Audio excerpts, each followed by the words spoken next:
Hi, my name is Virgil. My name is Caleb. Hi, my name is Jhadee. My name is Diana. My name is Ayden. And my name is Kai. Okay, and the purpose of this video project is a discussion of the differences between communication in person and through virtual means and mediated channels. We want to see the differences and we want to see the overall effectiveness of the substitution and whether or not it provides a viable replacement. Bye. Hope to see you guys soon. Bye. Bye. Bye. No, look, just sit down.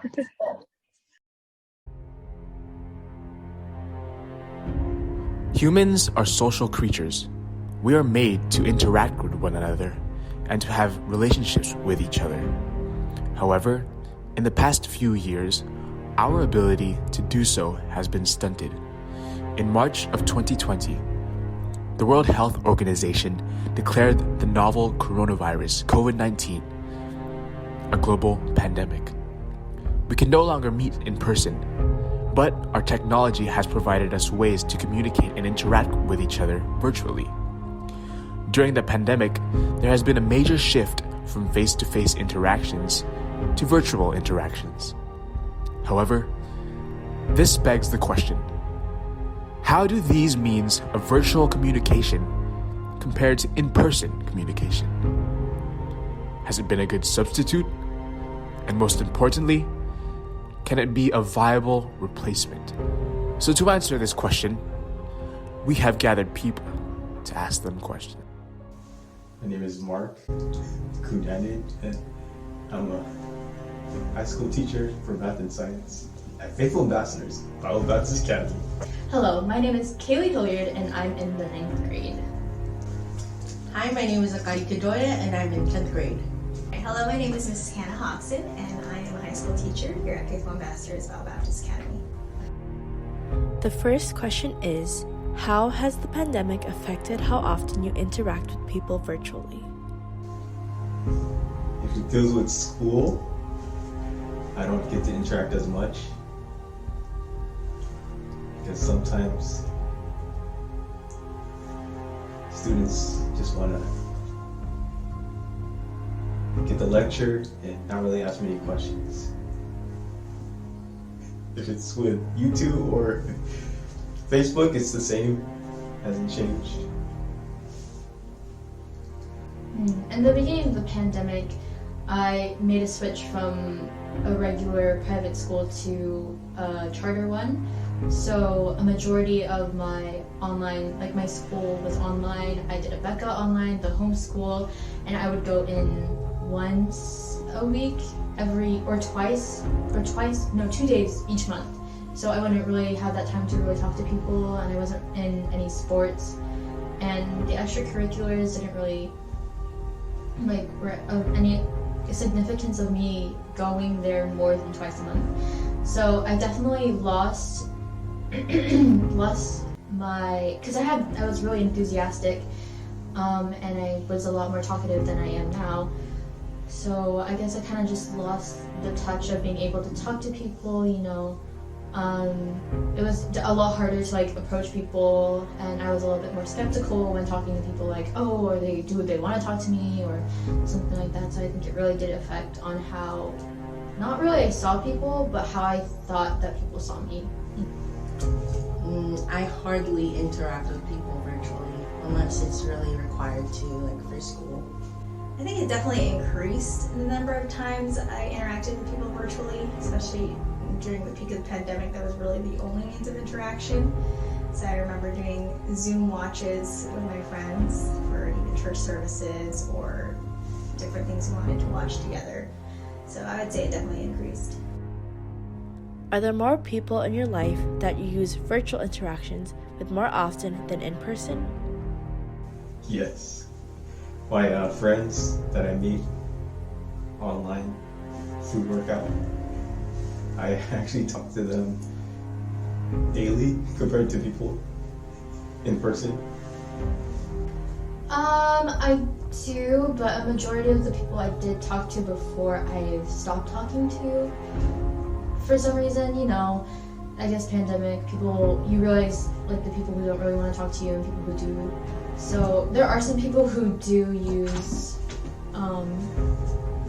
some people who do use virtual communication, but majority of the people that I did know before I just lost contact with. Yeah, my dad talks to my grandparents who are in Japan, so really the only way for them to communicate is through virtual communication. Definitely, that would be with people that aren't local, so they're not around me. So some of my college best friends are all scattered abroad now. I have one in Canada, two in Canada, and we have one in Tennessee, one in Lancaster, California, and the only way to really stay in touch is to use virtual communication. Question number 3. From pre-pandemic to now, how has exclusively virtual communication affected your overall experience with online learning/teaching?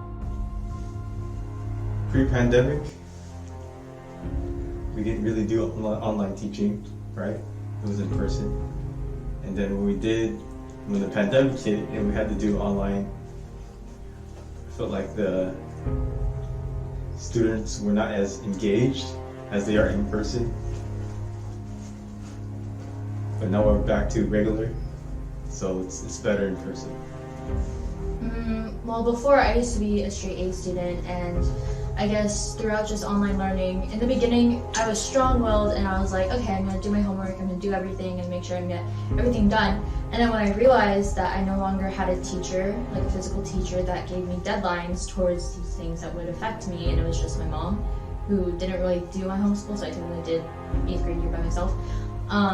I kind of lost that motivation and that habit of doing my homework because I would do it before school ended. So I would finish everything, all my assignments, everything, and I'd get good grades on them. So I guess I kind of just lost that intuition and stuff.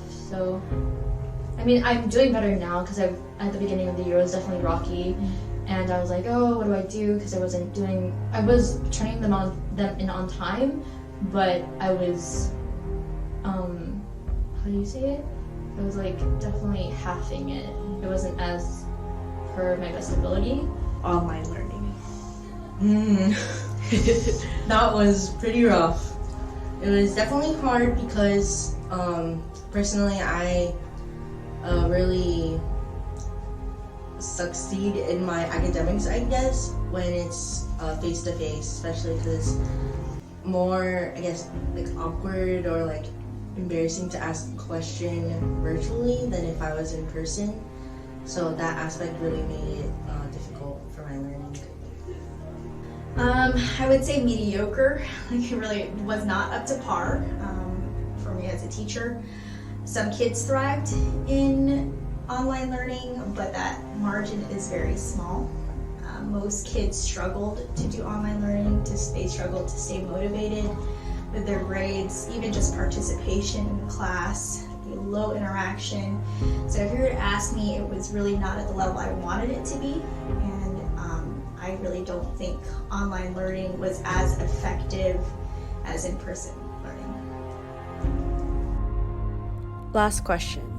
What do you think of the notion that virtual interactions can replace in-person interactions? I think it'll be very far from now because people still like in-person learning. They like talking to the person face-to-face. And I think that the virtual one is not as effective as well.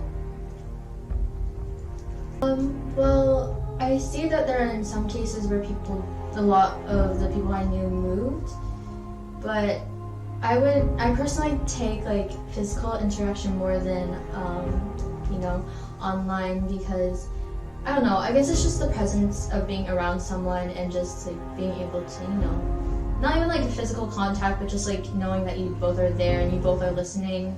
As in when you FaceTime and stuff, people usually lose their train of not thought, but their attention span, and they'll like go on their phone like while they're on call with you and everything, and then like the conversation really just stops.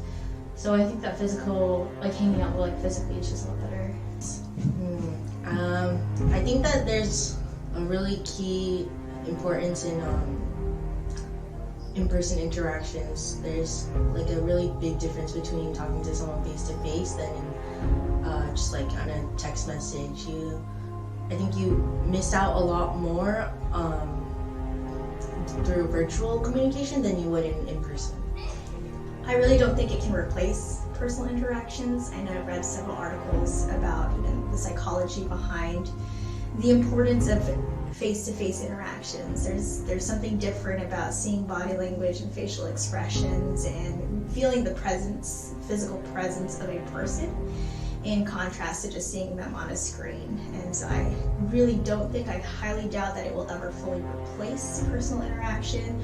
I do think that virtual communication enhances relationships. It can benefit it, especially when it comes to long distance relationships, but most definitely it is not a replacement. I would most definitely, I try to make time to meet up with my college friends that are, no matter where we are around the country, try to meet up every year, because we know that that is so important, that connection of meeting in person, catching up, and just enjoying that face-to-face conversation as opposed to screen. In an interview with NPR, developmental psychologist Susan Pinker states, "There's a huge difference between interacting in person and interacting online. You don't get the same kind of flood of neurochemicals. It doesn't feel as good. The body language, where you echo each other's movements, is missing. And even ways of connecting online are different from one. Virtual interaction can be a substitute temporarily, but it will never be a viable replacement. So if you can, get out there, spend some time with your family and friends and your loved ones. For the time we have here on Earth is short."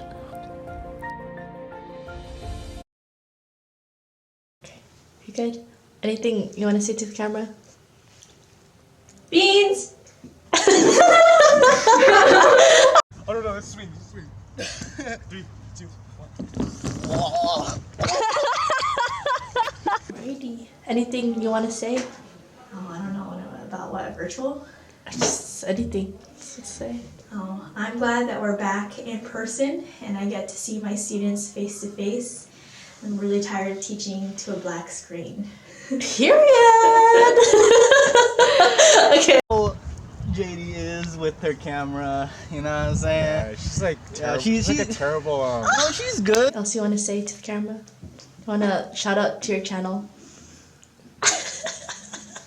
Mark Space C is my YouTube channel.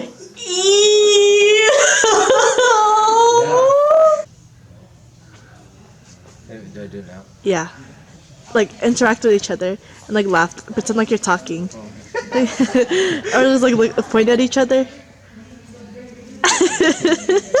Anything else you want to say to the camera? Chick-fil-A is good.